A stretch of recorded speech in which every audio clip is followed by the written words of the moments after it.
Welcome, wrestling fans. Welcome to Curtain Jerkin. As always, I am your host, Jacob Grondy, reporting for Main Event Mark's YouTube channel and the Dragon Suplex Podcasting Network. That's right, guys. As you guys probably see on YouTube right now, I am a part of Main Event Mark's YouTube channel, partnering up with them for the foreseeable future. So if you listen to Curtain Jerkin on YouTube, go ahead and subscribe to the link below and check out some of their other stuff. They put out a podcast called Main Event Marks where they review old shows. But if you want to stay up to the current status of wrestling and up to date on wrestling, you gotta listen to Curtain Jerkin, as you guys know. And then if you listen to me on Spotify, of course, I'm on the Dragon Suplex Podcasting Network. But with that out of the way, we're going to be diving into the world of pro wrestling and MMA. We're going to be talking about UFC 268. We're going to be talking about New Japan Power Struggle. We're going to be talking and previewing New Japan Battle in the Valley. We're going to be talking about WWE releases. We're going to be talking about AEW Rampage. We're going to be talking about AEW Dynamite. And we're going to be reviewing, or previewing rather, Full Gear. We have a loaded fucking episode, and we're going to jump right into it by talking about the WWE releases. It's pretty sad turn of events. I feel like last episode, we talked about a string of released talent from Ring of Honor. And what I've been doing the past year or two, whenever they release a group of people, I've been deciding where they should go in the world of wrestling. But now that Ring of Honor is dried up and a lot of these people can't go to Ring of Honor, that's one less means of income for these people, and that's pretty sad. But here we are again. We're going to break down where I think these people should go. Keith Lee, the top of the list. I think he should definitely go to AEW. I think that's a no-brainer. He's got some size on there. He can have a great match with Wardlow or Will Hobbs or any of these big, like actual big men, and he can also throw around guys like the Young Bucks and Adam Cole all day, hit him with the big Monty Brown pounce that he does. And I think since he's going to AEW, in my brain, I would also put Mia Yim over there as well. I think she's a no-brainer. She can help out the women's division. She can, add some size to the women's division, maybe give Jade Cargill a run for her money. So those two I would see going to AEW. Nia Jax, honestly, I really think she should not be involved in the world of wrestling, but I do think she could be a big primetime player on WoW Women of Wrestling if she gets trained. Maybe she should go back to getting trained. I know Eva Marie, I know what's her name? The MMA fighter who just jumped to pro wrestling for a little bit, Ronda Rousey. I know they went to Santino Bros in Southern California. Nia Jax, she might go out to Southern California and get trained a little bit or join Women of Wrestling. Karrion Kross and Scarlett Bordeaux, I see them as very much a package deal, and I see them as very much working in Mexico. AAA, they've already been to AAA. It looks like a lot of Mexico likes like these darker characters, and I think working with AAA, you can then work in MLW, you can then work in AEW, you can do the Comic-Con circuit in America, and I think they would make a lot of money. Speaking of AAA, I think it's a no-brainer. Once you leave the WWE, if you're a luchador, you kind of end up there. I mean, look at pretty much everybody in the last 10 years, but Gran Metalik and Lince Dorado fall in that category. Lince Dorado, a luchador, but mainly started in the independence of America. So I think that would be a big jump for him and help him out in his career if he can make his way into AAA. Eva Marie, I would just stay being an Instagram model, and I would use this second stint in the world of pro wrestling to help push that career going on. B-Fab, Brianna Brandy, she's got bars. She should maybe, do some features with Enzo, do some features with Rocky Romero, get on to maybe that kind of a circuit going on, do some features with Max Caster. But while you're doing all that, I would join Nia Jax in a training facility somewhere. And it looks like Santino Bros has the best track record in training women to wrestle. With the Ronda Rousey, Eva Marie, and all of them. Harry Smith, shit, man. I mean, if I were him, they're opening up Japan. You don't have to quarantine for 10 days anymore going to Japan. You just have to quarantine for 3 days. So with that said, and looking at his past history in New Japan, I would go to New Japan, but this time as a singles performer. Maybe come to America and do some Comic-Cons and things with Lance Archer, but it looks like Lance Archer kind of left him in the dust as far as American wrestling, dropping on his head in AEW and whatnot. So if you go over to New Japan, that could kind of be a new start for you, because this WWE run is more or less a trivia question, and it's sad to say. Oni Lorcan, I think he's an MLW talent. I see him taking his name and going to MLW and kind of competing with, the Hammerstones of the world, competing with the Lawlers of the world over there. Frankie Monet, she's been in Impact. She's been in AAA. That's where she got her name. I don't really know where she could go at this point of her career. I'm stuck. I'm at a loss for words. I feel like it would be lazy to say any of the other options, so I might have to skip Frankie Monet. Ember Moon, I can see her going to AEW. She is, she was over in NXT during her first run. She went to the main roster. It was a dud. She ended up in NXT like early last year, and it kind of went nowhere. I mean, she back from injury. They used her a little bit. She got a tag team title push for a little bit, but you could really kind of see that they didn't know what to do with her for years, and I think that kind of killed her momentum. Hopefully she can build it up a little bit by joining the ranks of AEW. Trey Baxter, I mean, we've already seen where he's going. He needs to just go right back to GCW and then do those New Japan Strong shows, because that was his bread and butter. I remember last year this time, he was the breakout star of the pandemic era, and then once he signed to NXT, he kind of died. It was like he was in this little tournament they did, but that's about it. They didn't know what to do with him. He is a smaller guy, and he joined the company at the complete wrong time. 205 Live was getting a makeover, and then before you know it, NXT was getting a makeover, and they were making over a lot of stuff that he would have fit well in. Jessie Kamea, I'm not really sure where she would go. I don't know too much about her, but I think she was in the Indies before. Maybe she can join the Indies now. The Indies are hot right now. All these people getting released from Ring of Honor and WWE, they're just going to help out the Indies. So it's not a bad thing to just sit and sizzle and let your career and your passion and your profession marinate a little bit while having great matches, because like Trey Baxter, we've already seen, is you can get super over doing that kind of shit. Jeet Rama, AEW all day. I think he would add legitimacy, but I would also like to see him in New Japan. I feel like we have not seen enough of Jeet Rama, where all the other names on this list, I think we've seen a lot of, and it's kind of hard to get that NXT or WWE stink off of you. But Jeet Rama, I mean, shit, man, he is legit strong. They literally almost let go of another Kurt Angle here, or another Matt Riddle, what have you, with this guy. I cannot believe they cut this man. I said AEW, but now I'm talking about more. I want to see him in Noah. I want to see him in New Japan. I want to see him overseas, because I feel like that style will fit him better. Zeta Reamer and Katrina Cortez.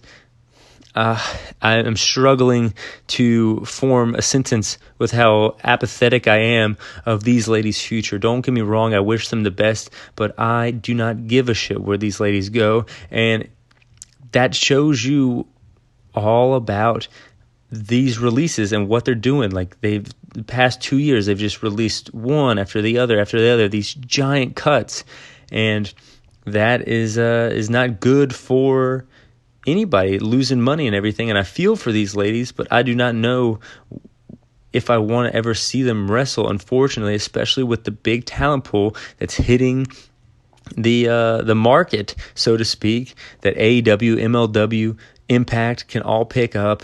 And I think these ladies are getting lost in the shuffle, sadly enough. But that's what I think about the releases from WWE. I'm not too big of a fan of WWE as of late of the past year or so, but I am a huge fan of New Japan Pro Wrestling, and goddamn did they not put on a great show. New Japan Power Struggle 2021 took place over the weekend, and we're going to dive into it right now. The undercard was filled with tag matches, and if you are excited about those tag matches, I would listen to another review because I skipped that shit. 6-man tags, 8-man tags in New Japan, they're just there to get the fans into the arena and happy, which I think they did. And I think they were happy to see Yano and the Great Khan in a straight-up collegiate wrestling match. They had the New Japan faithful had to pick between a Kiss My Feet match, which, me, a fan of WWF in the 90s, Jerry Lawler and Bret Hart. I was picking Kiss My Feet match, especially with Toru Yano, the comedic legend. But no, for some reason, they picked the straight-up wrestling match. These guys came out in singlets looking goofy as ever. The Great Khan, he has a collegiate wrestling background. I think Toru Yano was a boxer or some sort of martial artist. So these guys do have legit fighting backgrounds, even though they found themselves in the comedy ranks in New Japan. But here we go. Not exactly Zack Sabre Jr. and Shibata from a few weeks ago, but, it was pretty entertaining. I don't know. That might be a stretch. Yano gets a point. Okan gets 4 points. Round 1 done. Yano gets up to 6 to 5 points, and he just wins. Okan attacks him after the bell. I think that I would have enjoyed a Kiss My Foot match better. I thought in foresight I wanted a Kiss My Foot match, and in hindsight I wanted a Kiss My Foot match. And I think I'm giving this match enough time here. We're going to move on to the best match on the card, in my opinion. El Desperado versus Robbie Eagles. Desperado running senton dive, looking beautiful. Starts just walking up the ramp confidently. Comes back in. Gets Eagles in the ring. Eagles returning the favor with a running senton dive of his own. Kind of tick for tat here. Goes after the leg of Desperado. Desperado goes after the leg of Eagles for a little bit. 450 by Eagles. Desperado gets his knees up, and then that's kind of it for Eagles' kind of momentum in this match. Dropped Eagles. Going after the, with some elbows, and then a stretch muffler to Robbie Eagles, and that's how he taps out. Great match. I didn't do it justice with this review, but it was really back and forth the whole time.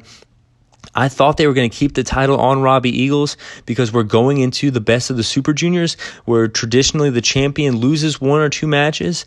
And I thought that having the title go to Desperado so quickly and then have him at least lose 1 or 2 matches in this tournament would make him look a little weak. But I am a bit of a Desperado mark, so that might be me just talking about what I want instead of what I think is good. I don't think that him losing a match or 2 in the best of the Super Juniors would really be is really that big of a deal at this point. We all know the belt is going to end up on Hiromu. He's the star of the division.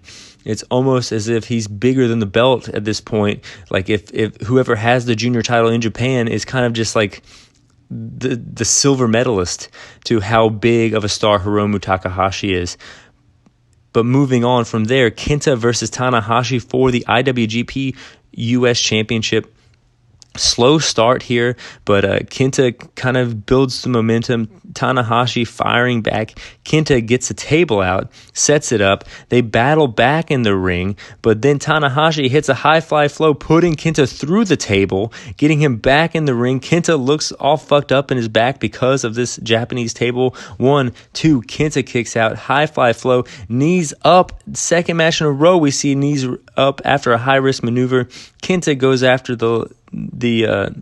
goes after him, hits a GTS. 1, 2, 3. Kenta is the IWGP US champion. Everybody knows he has not left America.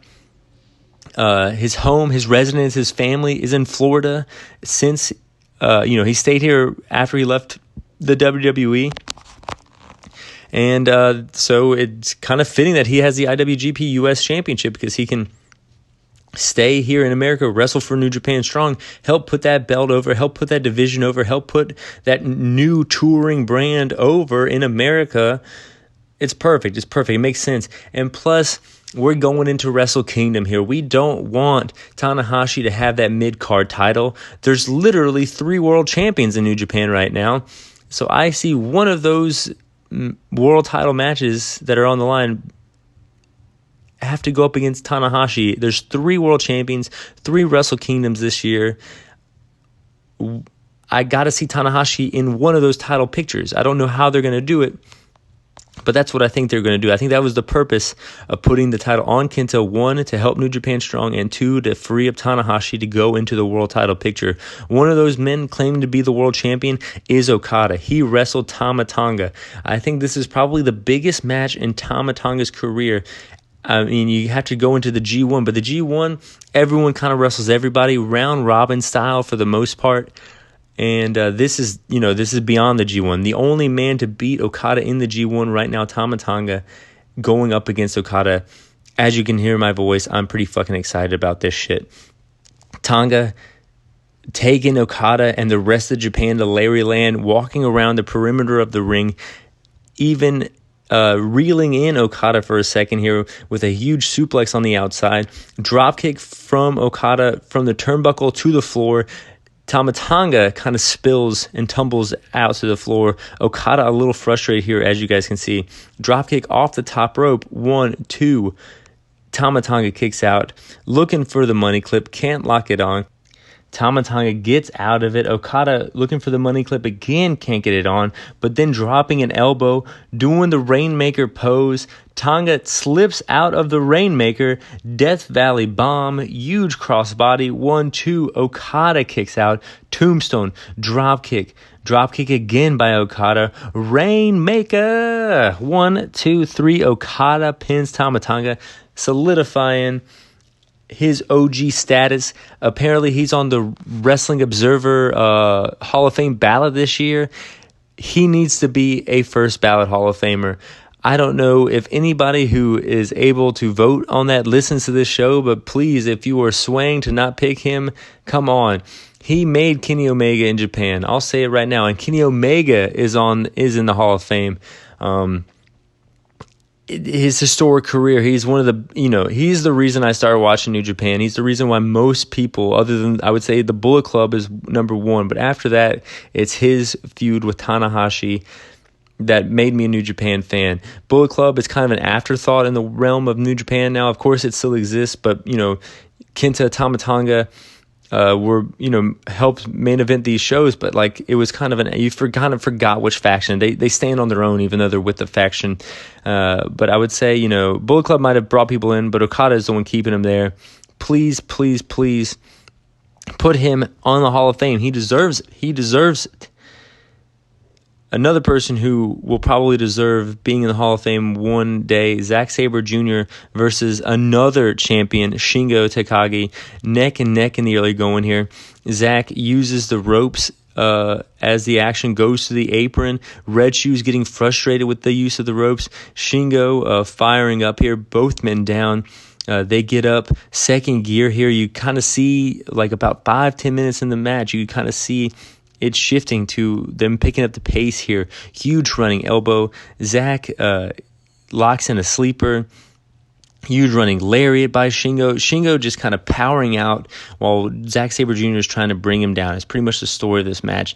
Zack, bringing Shingo off the top rope here, locking in an arm lock with landing some strikes. 1, 2. Shingo kicks out with Zack just staying on Shingo. Shingo goes up top while Zack Sabre Jr. is on his back, and then Shingo just desperately just falls back, crushing Zack Sabre Jr.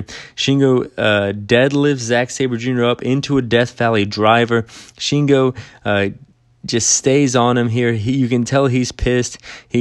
Zack Sabre Jr. wrestles a very frustrating style. And then Shingo just drops him. 1, 2, 3. Shingo solidifies him. Okada, like I said before, is a Hall of Famer.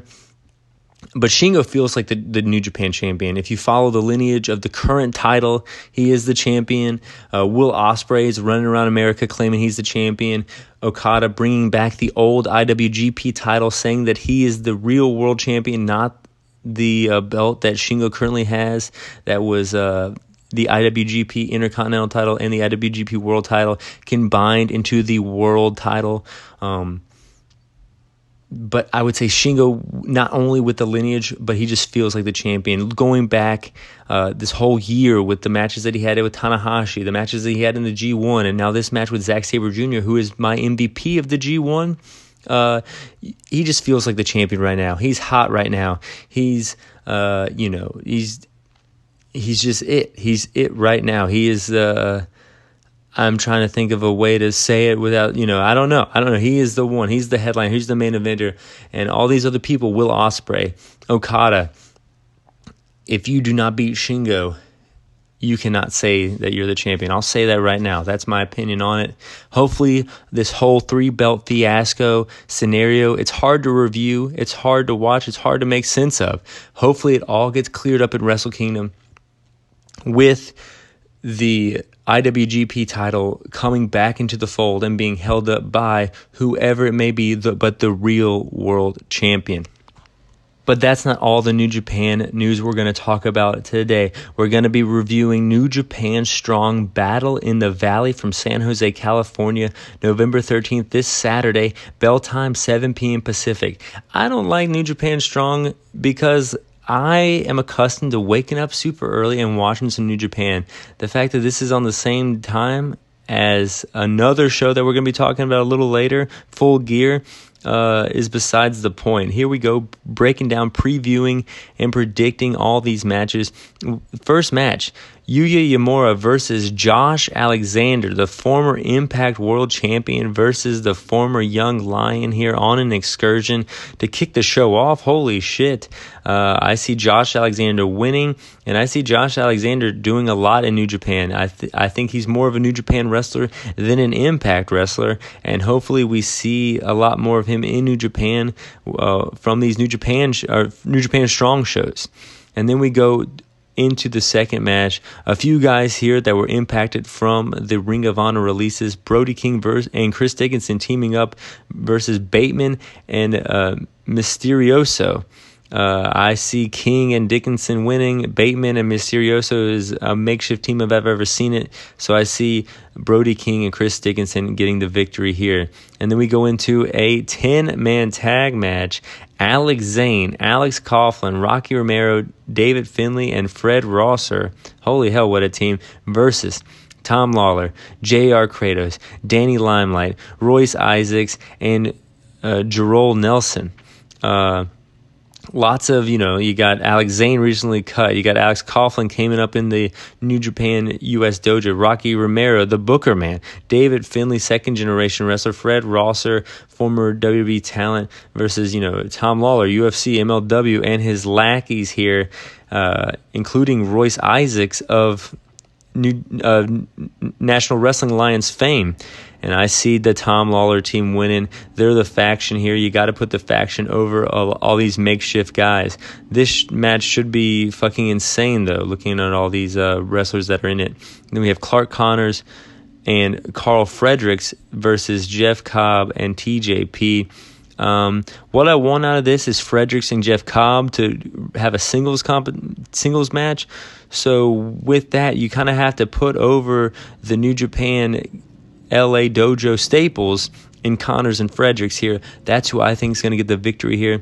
Going on even more so, we have Ren Narita versus Will Ospreay. Will Ospreay isn't losing. He's running around with the fake title. He's got to solidify himself to make you think, well, shit, is he the real champion? So he's going to beat Ren Narita here. And then we have Juice Robinson versus Moose. I think they're putting Moose over, but Juice Robinson is a highly entertaining wrestler, so I think this is going to be a low-key show stealer here, but is not a low-key show stealer, very high-key, if you will. Kosciuszko Okada versus Buddy Matthews, a.k.a. Buddy Murphy. This match is probably... I think this match has potential to be the match of the weekend. across all of wrestling, and it might be the match that beats any match from Full Gear. I see Okada winning because, they're bringing in Buddy Murphy for one show, and Okada is, future Hall of Famer, first ballot Hall of Famer. And then the main event of the evening, the never openweight champion Jay White versus Tomohiro Ishii. Ishii, super over in America. Jay White rarely loses in America. I see Jay White taking the title home with him, the never champion home with him, and I see him going back to Japan after this. After these quarantine things are subsiding a little bit, you got Wrestle Kingdom and everything like that. So I see this being Jay White's last match in America. The excursion was cool, but it's time to wrap it up. But it's not time to wrap up Curtain Jerkin. We're moving along here. We talked about New Japan. We talked about WWE. We're going to be talking about UFC. All of wrestling fans love that big fight feel, and we had two big main events that had the big fight feel. Thug Rose, Zhang Weili. I can't say her name, and I'm sorry. She deserves the respect. I'm trying to give her respect. I'm trying to put respect on her name, but I don't know how to say it. This is a rematch, the rematch that put Thug Rose on the map.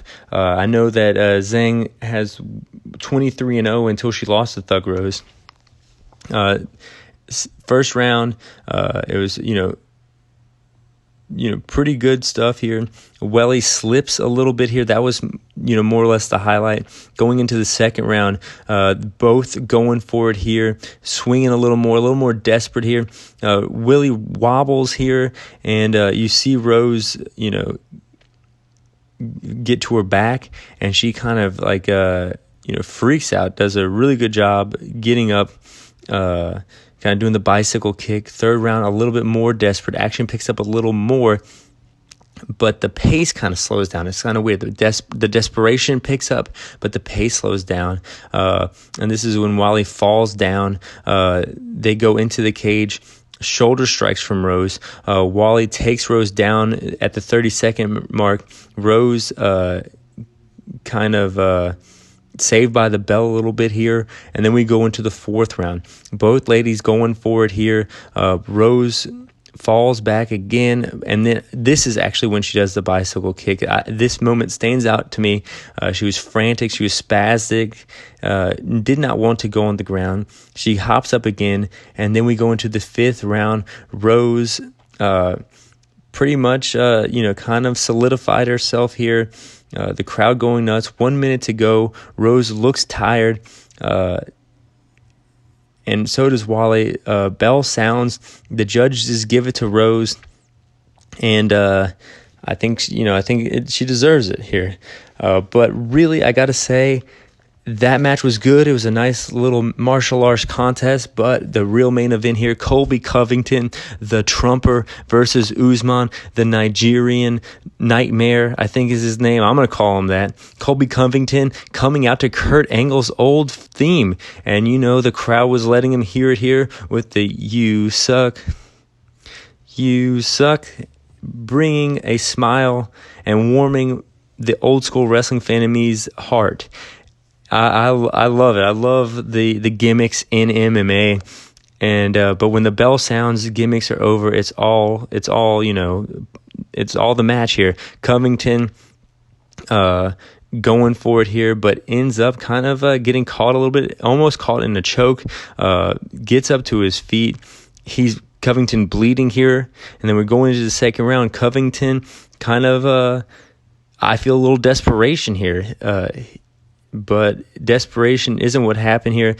He gets knocked down, 45 seconds, falling down. I think he was saved by the bell a little bit here in the second round.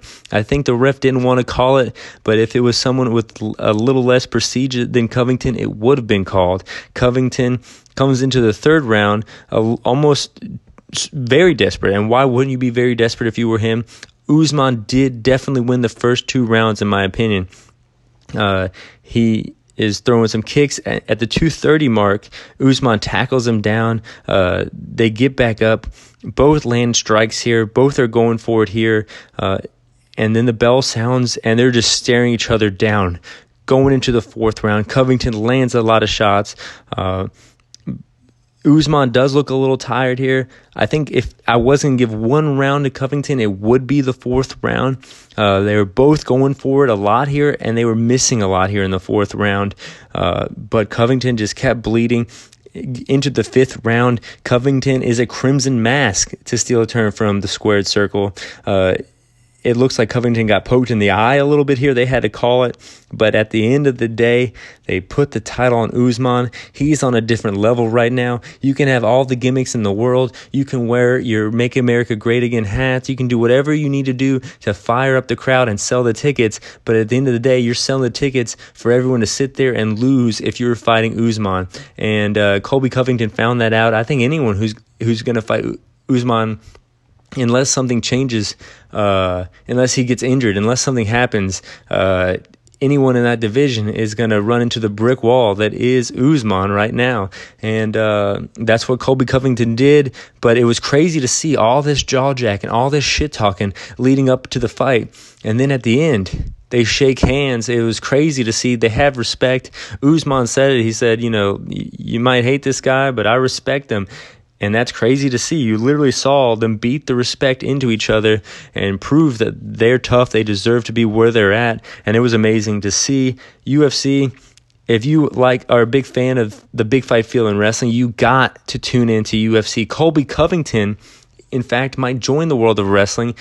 Like I already talked about, he loves wrestling, but he said he wants to join WWE. He distinctly said WWE. He said he was not going to join AEW, which that to me tells me that he's going to join AEW. They already got a link to UFC with American Top Team right there, and American Top Team heels in AEW, and I think he's a no-brainer to go right over to AEW if that would ever happen. I mean, look at what they're doing in WWE. Why would you want to go there now? They're cutting people. They're cutting big names like Cain Velasquez. They're cutting Bray Wyatt. They're cutting Braun Strowman. They're cutting, all the older guys. I don't think Colby Covington is too young anymore. I just don't think that that's the way to go, and I think he knows that, so that's why he's talking shit to AEW, because he wants to join the company and the ranks with a little bit of heat. But that's not enough Colby Covington talk, but that's not enough AEW talk. In fact, we're just getting started with AEW. We're going to main event this podcast with AEW talk. AEW Rampage last Friday, talking about this Thursday morning, so it seems a little off, but what can you do? We're going to dive into it.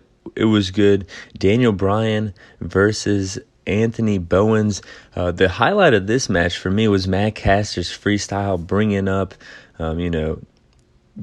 that Daniel Bryan likes to grow cucumbers, bringing up who his father-in-law is. It's just hilarious shit here.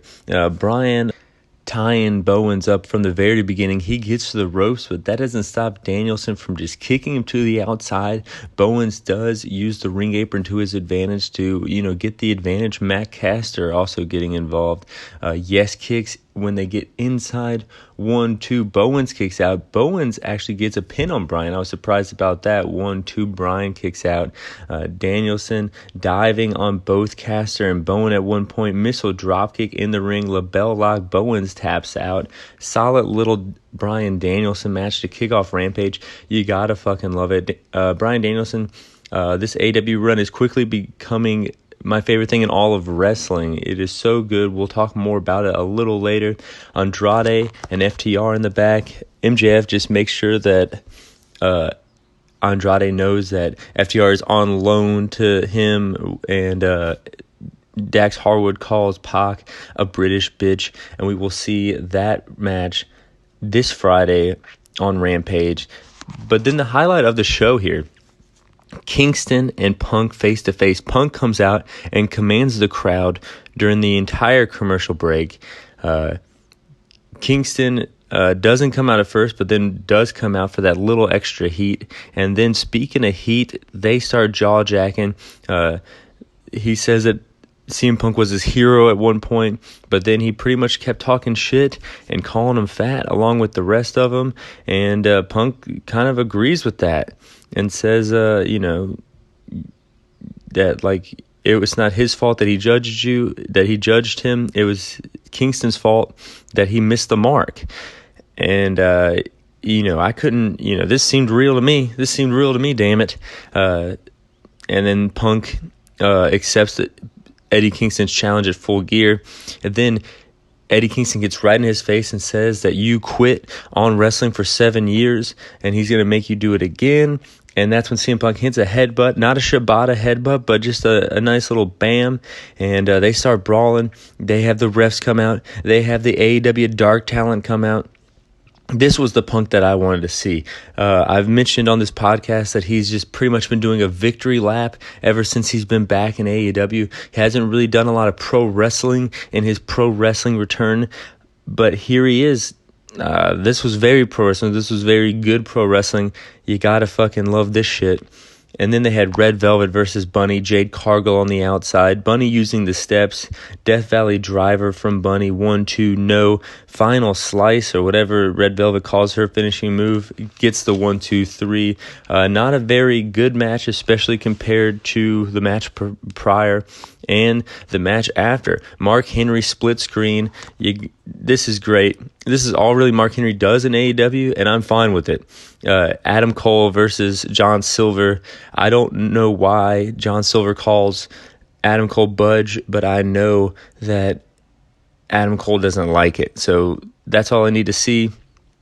Silver, though, was definitely the highlight of this match. Definitely out-wrestling Adam Cole, in my opinion. Silver hitting, several moves, high-impact moves. Johnny Hungy Chance, Liger Bomb, 1-2, Cole kicks out. Silver just working snug as fuck, hitting Germans, 1-2. Matt Jackson gets Adam Cole's foot on the rope for a little extra heat there. You love that shit. Silver catching Cole's low blow attempt as the ref is distracted by the Dark Order and the Young Bucks on the outside. Turns around, hits his own low blow, but boom, right to the face, boom knee, 1-2-3. Adam Cole gets the victory. I did not mean to rhyme that much, but it already happened. I already said it. I'm not editing that out because we're moving on to Dynamite, where Daniel Bryan had another good match to kick off the show versus Rocky Romero, of all people. My little 2005 ROH heart is just pitter-pattering. I never thought these guys would get in the ring again, but here they are wrestling. Pretty cool. Cassidy on the outside with the Chaos towel. Fans in the arena with the Chaos towel. That was pretty interesting. Cassidy distracts Bryan. Rocky dives on Bryan. Snug chops surfboard from Bryan Danielson. Matt Hardy at the ringside as well, distracting Cassidy, kind of just watching Cassidy. We know they have beef. That's probably going to be settled at Full Gear. Rolling elbow. German 1-2, Rocky kicks out. We have the Tequila Sunrise, Rocky taps out. So 2 matches, 2 tap outs. Bryan Danielson's on a whole nother level. Now that everything's opening back up again in Japan, we can maybe just see this run go over there, see this forbidden door being open. He already wrestled a New Japan talent right here on Dynamite. Pretty fucking cool to see. And then we have Thunder Rosa, Ty Conti, Anna Jay versus Rebel, Baker, and Hayter. This match was pretty good. It kind of got lost in the shuffle for me. People haven't forgot about Rosa versus Baker, even though they're trying to push Ty Conti versus Baker. Rosa dies on Hayter on the outside, but Conti gets the pin. Jungle Boy versus Anthony Bowens. Anthony Bowens, you didn't really see a lot of him, and when you did, he was in a tag team, but here he is, back-to-back singles matches. Bowens, cool to see. Wrestler of the week here. But he does lose to Jungle Boy, tapping out while Jungle Boy is flicking off Matt Caster on the outside. Bobby Fish comes out and attacks Jungle Boy, and I was like, this is kind of weird. They're not bringing up Undisputed Era, but they're having Bobby Fish entangled with Adam Cole's storyline with Jungle Boy. So I wrote that down, and then next segment, Adam Cole's talking with the Young Bucks and Bobby Fish backstage. So there it goes. It was kind of convoluted. I really don't understand why they didn't just wait till after Full Gear to do something like this. But, they didn't. Throughout the latter half of this show, there was a lot of good hype videos, starting out with Eddie Kingston and Punk. Then we had Wardlow versus Yuta. Yuta firing off with some drop kicks, not once but twice. And then Wardlow just kind of gets the upper hand and gets the victory here. Pretty much an enhancement match. Matt Hardy on the outside, just watching the whole show go down. But Yuta is affiliated with Cassidy, and that's when Matt Hardy took his opportunity to strike, hitting a twist of fate to Cassidy. The Blade was out there. The other Cassidy in AEW, the Private Party Cassidy, was out there. I don't know why the other member of Private Party wasn't there. That was pretty interesting. Then we have Punk and Kingston brawling in the back. Lio Rush and Dante Martin versus Matt Seidel and Lee Moriarty. Just a nice little random tag match here. I mean, they've been hyping it up, but Mike Seidel got hurt, so then they did Matt Seidel versus Dante Martin, and it kind of drug along to involving Lee Moriarty, but I'm not complaining. Lee Moriarty and Dante Martin kind of made their names for themselves in the pandemic era of indie wrestling. So it's kind of cool to see them being rewarded wrestling in these big matches. And that was kind of the highlight for me. Lio Rush and Matt Seidel, I'm kind of looking for the singles match. Leo did bitch slap Matt Seidel right in the face. Dante Martin, just crazy athlete. Leo still can go. You kind of forget how good Lio Rush is until you see him in the ring. Dante Martin with a double springboard cutter at 1 1, 2, 3. Lio Rush and Dante Martin get the victory. Then we go to another video package here with Miro cutting a hilarious promo. Miro is ridiculous, a ridiculous person. It's going to be good to see him versus Bryan Danielson. I think they're both going to be able to go. It's going to be interesting to see Bryan Danielson in this setting wrestling a larger opponent. He's no stranger to wrestling larger opponents, of course, in the WWE, but here he's having really good matches. Anthony Bowens, Rocky Romero with a lot of smaller guys. So, what's going to happen there? It was a great match. German here, Pac taps out Harwood, but really at the end is when everything went down. You had Andrade come out. You had, the other member of FTR come out. Cody and the Lucha Bros come out to make the save. Black, Andrade, and Dax Harwood, and I'm blanking on his name, Dawson. I know his name in WWE.